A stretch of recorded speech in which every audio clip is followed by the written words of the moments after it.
Hello everyone. పోటీ పరీక్షలలో success సాధించడము అంటే మనం ఒక యుద్ధం చేసి గెలవడంతో సమానం. ఈ పోటీ పరీక్షల యొక్క ప్రిపరేషన్ మీద నేను చాలాసార్లు వీడియోస్ చేశాను. మళ్ళీ మళ్ళీ మధ్య మధ్యలో ఎందుకు చేస్తుంటాను అంటే, ఒక కాంపిటేటివ్ ఎగ్జామ్ రాసేటువంటి అభ్యర్థి యొక్క మైండ్ సెట్ ఎలా ఉంటుందో తెలుసు.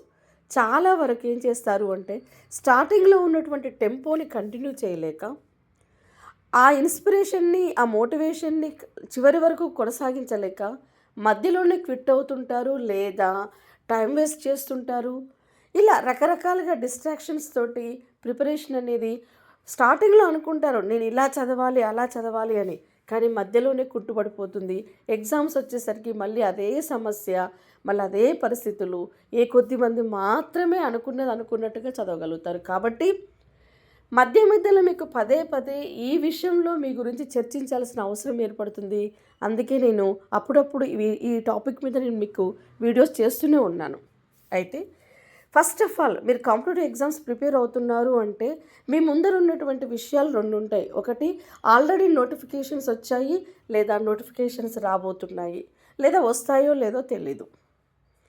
సో ఆల్రెడీ నోటిఫికేషన్స్ వచ్చాయి అన్నప్పుడు మీకు ఎంత టైం మీ ముందర ఉంది, లేదా నోటిఫికేషన్స్ రాబోతున్నాయి, కాంపిటేటివ్ ఎగ్జామ్స్ సంబంధించి జాబ్ క్యాలెండర్స్ రిలీజ్ అయ్యాయి, పలానా మేలోనో జూన్లోనో నోటిఫికేషన్స్ రాబోతున్నాయి అన్నప్పుడు నోటిఫికేషన్ రావడానికి ఇంకా మీ ముందు ఎంత టైం ఉంది. ఓకే, ఇంకొకటి, అసలు నోటిఫికేషన్స్ గురించి ఇప్పుడు ప్రస్తావనే లేదు, ఎక్కడా ప్రస్తావన లేదు. మరి ఈ మూడు రకాల విషయాలు కూడా మీ మానసిక స్థితిని ప్రభావితం చేస్తాయి. ఒకటి, ఆల్రెడీ నోటిఫికేషన్స్ వచ్చేసాయి, ఇంకా ఎగ్జామ్ దగ్గరలో ఉన్నప్పుడు ఏం చేస్తారు అంటే, ఆల్రెడీ ప్రిపరేషన్ బాగా కష్టపడుతున్న వాళ్ళు అదే కష్టాన్ని కంటిన్యూ చేస్తారు. కానీ మామూలుగా చదువుతున్నటువంటి అభ్యర్థుల యొక్క స్థితి ఎలా ఉంటుందంటే, నేను సరిగ్గా చదవలేదు కదా, ఏదో రాసి చూద్దాం అనుకుంటారు. కానీ ఎప్పటికప్పుడు మీరు గుర్తుపెట్టుకోండి, ఇప్పుడు మీరు ఇప్పుడు ఫర్ ఎగ్జాంపుల్ మేలో ఎగ్జామ్ ఉంది అని మీకు ఇప్పుడు తెలుసు, ఇప్పటివరకు మీరు ఏం చదవలేదు. మీ ముందర ఉన్నటువంటి సందేహాలు ఏముంటాయంటే, ఇప్పుడు చదివితే నేను సక్సెస్ అవుతానా అనుకుంటారు. ఓకేనా అని ఏం చేస్తారు, సక్సెస్ కాను అనుకొని మీరే డిసైడ్ అయిపోయి ఆ ఎగ్జామ్ని అంతగా పట్టించుకోకుండా లైట్ తీసుకుంటారు. ఓకే, బట్ మే వచ్చేసరికి ఎగ్జామ్ పోస్ట్ పోన్ అయిందనుకోండి, అర్రే నేను చదవాల్సి ఉంటుంది అనుకుంటారు. సో ఇదంతా కూడా ఒక సైక్లికల్గా జరిగేటువంటి మానసిక సంఘర్షణనే. సో ఇక్కడ అవకాశం అంటే తక్కువ టైం ఉందని వదిలేసినప్పుడు ఒక్కొక్కసారి మీకు అనుకోకుండా పోటీ పరీక్షలు అంటేనే పోస్ట్పోన్లు అవుతూనే ఉంటాయి మధ్య మధ్యలో. సో మరి మీకు పోస్ట్పోన్ అయ్యే టైం కలిసి వస్తే అప్పుడు మీ సిచ్యువేషన్ ఏంటి, ఇలా అన్నట్టు. ఇది మొదటి రకం వాళ్ళకి. రెండోది, ఇక అసలు నోటిఫికేషనే రాలేదు, ఇంకా జాబ్ క్యాలెండర్లో ఎప్పుడో జూన్లో చూపిస్తుంది, ఎప్పుడో ఆగస్టులో చూపిస్తుంది, నెక్స్ట్ ఇయర్ చూపిస్తుంది, ఇప్పటి నుంచి చదవాలా, సరే వచ్చినప్పుడు చదువుదాంతి అనుకునే వాళ్ళు కొంతమంది ఉంటారు. ఇంకా సీరియస్నెస్ని తీసుకోరు మనసు మీదకి. ఇంకా మూడో రకం, అసలు నోటిఫికేషన్స్ ప్రస్తావన లేదు, నేను చదవడం అవసరమా అనుకునే వాళ్ళు ఉంటారు. సో వీళ్ళందరి మైండ్ సెట్ నాకు తెలుసు. సో ముఖ్యంగా నేను చెప్పాలనుకున్న విషయం ఏంటి అంటే, మీరు ఆల్రెడీ నోటిఫికేషన్ వచ్చి ఇంకా 2 నెలలు ఉన్నా మీరు చదవండి. ఆ 2 నెలలకే మీరు ప్లాన్ చేసుకోండి. అర్థమైందా?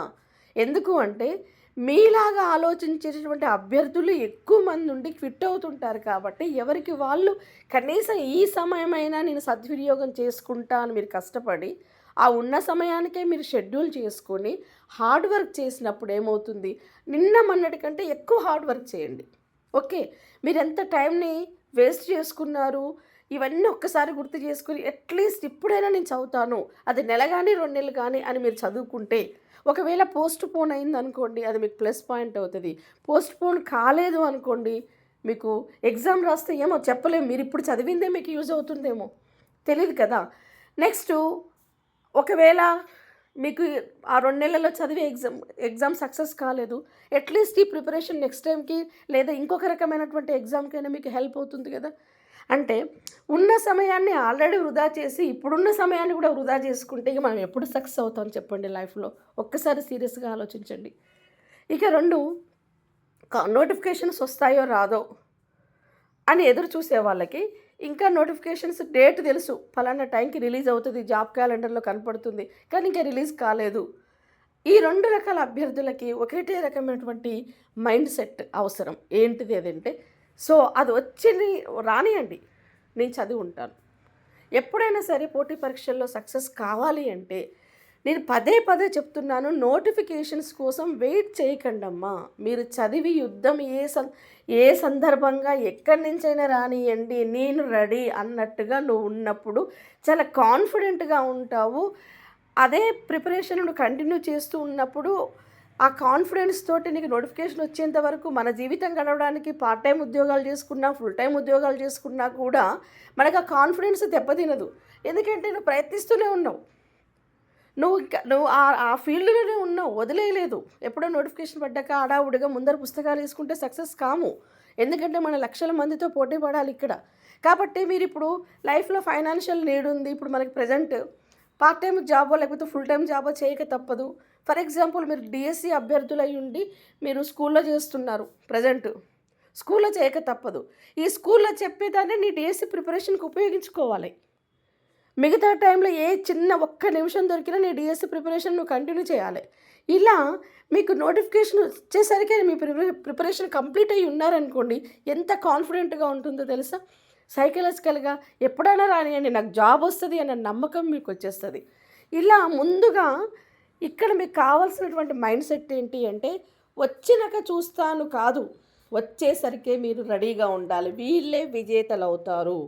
ఇప్పటి వరకు సక్సెస్ అయిన వాళ్ళంతా కూడా ముందే ప్రణాళికాబద్ధంగా చదివి పెట్టుకున్నటువంటి వాళ్ళలోనే ఎక్కువ మంది ఉంటారు. అర్థమైందా? కాబట్టి ముందుగా మీ మైండ్ సెట్‌ని, ఇప్పుడు లెక్చరర్ పోస్టులు ఉన్నాయి. ఫర్ ఎగ్జాంపుల్ చెప్తున్నాను మీకు. ఎప్పుడో వస్తుండొచ్చు అని కాదు. మీ గోల్ అదే. మీ లక్ష్యం నేను లెక్చరర్ కావడం. నువ్వు ఫస్ట్ నీ సబ్జెక్ట్ ఎంతో చదివి పెట్టుకో. ఎప్పుడైనా నోటిఫికేషన్ రాగానైతే ఫస్ట్ విజేతల్లో నువ్వు ఫస్ట్ ప్లేస్‌లో ఉంటావు కదా! డీఎస్సీ నీ గోల్ ముందు నువ్వు చదివి పెట్టుకో. గ్రూప్స్ నీ గోల్ ముందు మీరు చదివి పెట్టుకోండి. ఇలా ఉండాలి అన్నట్టు. ఏ ఎగ్జామ్ అయినా సరే ముందు మనం ప్రిపరేషన్ అయ్యి ఉండి, నోటిఫికేషన్ వచ్చేసరికి అసలు కంప్లీట్ అయి ఉండాలి. రివిజన్స్ కూడా అయిపోయి ఉండాలి. నోటిఫికేషన్ వచ్చినాక కంప్లీట్‌గా టెస్ట్ సెంట్రిక్ ప్రిపరేషన్‌ని కంటిన్యూ చేయాలి. అంటే మనం మాక్ టెస్టులు రాసుకోవడం, ఎన్ని మార్కులు వస్తున్నాయి, క్వెషన్స్ చేయగలుగుతున్నానా లేదా, ఇదంతా కూడా. అది ఎప్పుడు సాధ్యమవుతుంది? ముందే మీరు ప్రిపేర్ అయ్యి ఉంటే సాధ్యమవుతుంది. అయితే కాంపిటేటివ్ ఎగ్జామ్స్ రాసేటప్పుడు మనం మెయిన్‌గా కొన్ని ఫాలో అవ్వాలి. అవేంటి అంటే, ఫస్ట్ వన్, ముందు మిమ్మల్ని మీరు నమ్మండి. నేను సాధించి తీరాలి అని గట్టిగా అనుకోండి. సాధిస్తాను, నేను కష్టపడతాను అని గట్టిగా అనుకోండి.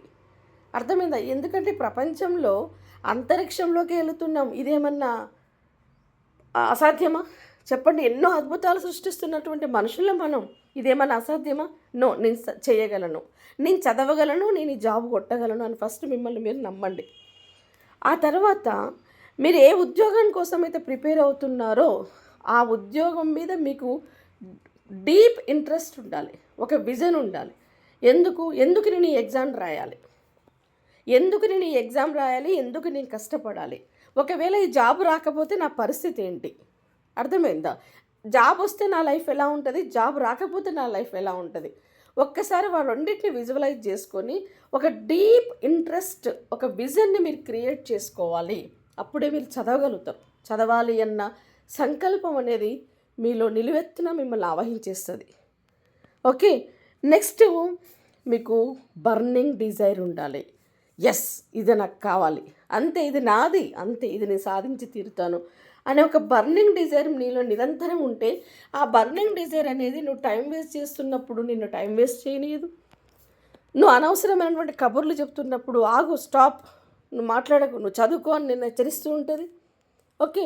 నువ్వు డీమోటివేట్ అయినప్పుడు నిన్ను హెచ్చరిస్తుంటుంది. ఎందుకు డీమోటివేట్ అవుతున్నావు, ఇలా అయితే ఎలా చదవగలుగుతావు అని నీ మనసుని నేను నిరంతరం కొరడాబెట్టి కొట్టాలి. అదే బర్నింగ్ డిజైర్ అంటే. నీలో నిరంతరం ఆ డిజైర్, అది సాధించాలి అన్న తపన నిరంతరం రగులుతుంటేనే నువ్వు చదవగలవు. అర్థమైందా? అంటే మనిషికి లోపల కావాలి అని ఉన్నప్పుడు ప్రయత్నం వేరుంటుంది. ప్రయత్నించి చూద్దాంలే అనుకున్నప్పుడు ఆ సీరియస్నెస్ వేరుంటుంది. అందుకని మనం ఏదైనా ఒకటి కావాలి, మనకు సమయం లేదు అన్నప్పుడు ఏం చేస్తాం చెప్పండి? మనకి బాగా ఒకటి కావాలి, ఒక దానికోసం మనం వెళ్తున్నాం, బట్ సమయం లేదు మన దగ్గర. ఏం చేస్తాం? పరిగెత్తుతాం, రన్నింగ్ చేస్తుంటాం. మామూలు టైంలో ఏం చేస్తాం? సరే, మిస్ అయితే మిస్ కానీ, పోతే దొరికిందా అందుకుంటా, లేకపోతే లేదనిపించిందప్పుడు ఏం చేస్తాం? నడుచుకుంటూ పోతాం. అంటే ఏదైనా మనం అనుకునే దానిలోనే ఉంటుంది. కాబట్టి ఆ బర్నింగ్ డిజైర్ అనేది మిమ్మల్ని నిరంతరం ముందుకు నడిపిస్తూ ఉండాలి. అంటే మీరు అనుకున్నటువంటి ఎగ్జామ్ మీద మీకు పర్ఫెక్ట్ విజన్ ఉండాలి. నువ్వెందుకు సాధించాలి అనేది నీకొక క్లారిటీ ఉండాలి. ఆ తర్వాత ఎట్టి పరిస్థితుల్లో కూడా స్ట్రెస్‌గా ఫీల్ కాకండి. కూల్‌గా, ప్రశాంతంగా మీరు ఎగ్జామ్స్ ప్రిపేర్ కావాలి అంటే లాంగ్ టైమ్ ప్రిపరేషన్, ఏదో ఎగ్జామ్స్ ముందు హర్రిబరిగా చదివితే ఆటోమేటిక్‌గా స్ట్రెస్‌గా ఫీల్ అయిపోతారు. కాబట్టి బేసిక్స్‌గా కంప్లీట్‌గా ఇన్ఫర్మేషన్ తోటి కంప్లీట్ షెడ్యూల్, పర్ఫెక్ట్ షెడ్యూల్‌ని చేసుకొని ఆ షెడ్యూల్ ప్రకారం మీరు చదివితే లిటరల్లీ చెప్తున్నానమ్మా, చదువు మనకెంత ఆనందాన్ని ఇస్తదంటే, ఎంత లౌకిక ఆనందాన్ని ఇస్తదంటే, నాకిప్పటికి కూడా కాంపిటేటివ్ ఎగ్జామ్స్ ప్రిపేర్‌గా కూర్చొని చదువు ఒక జాబ్ కొట్టంటే నేను రెడీగా ఉంటాను నాకు అవకాశం వస్తే. అర్థమైందా? అంటే మన కష్టపడుతుంటే వచ్చే కాన్ఫిడెన్స్ లెవెల్స్ వేరుంటాయి. ఓకే. ఆ తర్వాత మనం ప్రిపేర్ అవుతున్న దాని మీద మనకొక ప్లానింగ్ ఉండాలి. ఏ రోజు ఎంత చదవాలి? ఎన్ని గంటలు చదవాలి? ఎంతవరకు చదవాలి? ఎట్లా ప్రాక్టీస్ చేయాలి? సిలబస్‌ని ఎట్లా కంప్లీట్ చేసుకోవాలి అనేది నీకొక ప్లానింగ్ ఉండాలి. అది లేకపోతే వేస్టు. ఎలా ఉంటుంది? దారం తెగినటువంటి గాలిపటంలాగా ఉంటాం మనం. అదేవిధంగా ప్రాక్టీసింగ్ అనేది చాలా ఇంపార్టెంట్. చాలా ప్రాక్టీస్. ఎంత ప్రాక్టీస్ చేస్తే అంత పర్ఫెక్ట్‌గా మీరు తయారవుతారు. చదివి వదిలేసుకుంటూ పోతే అది మళ్ళీ ఏం జరుగుతుంది? గాల్లో కలిసిపోతుంటది. అర్థమైందా? చదివింది మీకు గుర్తుకుండాలి అంటే, అది మీరు టెస్ట్ రూపంలో రాయగలగాలి అంటే ప్రాక్టీస్ ఎక్కువగా ఉండాలి. సో, ఇప్పుడు మీకు చాలా అందుబాటులో ఉన్నాయి. ఆన్‌లైన్ టెస్ట్ సిరీస్ అందుబాటులో ఉన్నాయి. అవునా? సోషల్ మీడియా అనేది మీరు ఉపయోగించుకుంటే అది అద్భుతంగా ఉపయోగించి సక్సెస్ కావచ్చు. చూసారు కదా!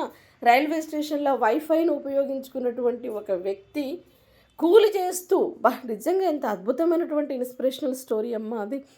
రైల్వే కూలి వైఫైని యూజ్ చేసుకుంటూ కష్టపడుతూ చూడండి, అక్కడ కష్టపడుతూ బరువులు మోస్తూ ఖాళీ సమయాన్ని సద్వినియోగం చేసుకుని ఐఏఎస్ ఆఫీసర్ అయ్యాడు. ఇట్లా ఉండాలి కదా బర్నింగ్ డిజైర్ అంటే. విజన్ అంటే అలా ఉండాలి. మనం నీడపట్టున కూర్చొని చదివి ఏ పని చేయకుండా చదవమంటే మనం చదవం. సో, ఒక్కసారి ఆలోచించండి. కాబట్టి ఉన్నటువంటి సోషల్ మీడియాలో మీకున్నటువంటి అవకాశాలను సద్వినియోగం చేసుకోండి. టెస్ట్ సిరీస్ రాస్తుండండి. Preparation, practice, test series. ముఖ్యంగా ఈ ప్రిపరేషన్‌లో సెల్ఫ్ నోట్స్ మీరు రాసుకోవడం వల్ల కూడా మీకు ఏమవుతుందంటే చాలా వరకు హెల్ప్ అవుతుంటది. ఎందుకంటే ఒక్కసారి రాస్తే మనం 10 సార్లు చదివిన దానితోటి సమానం కాబట్టి. సో, ఇలా మీరు నోటిఫికేషన్ దాకా వెయిట్ చేయకండి. వచ్చేసరికి మీ ప్రిపరేషన్ కంప్లీట్ అయిపోయి కమాన్ ఇక మనం ఫైట్ చేద్దాం, నేను గెలుస్తాను అన్నంత కాన్ఫిడెన్స్‌గా ఆ సవాల్ని మీరు కాంపిటీటివ్ ఎగ్జామ్‌కి విసరాలి. అలా విసరాలి అంటే ప్రతి నిమిషం మీరు సద్వినియోగం చేసుకోవాలి. ప్లానింగ్‌గా చదవాలి. ఓకేనా? All the best.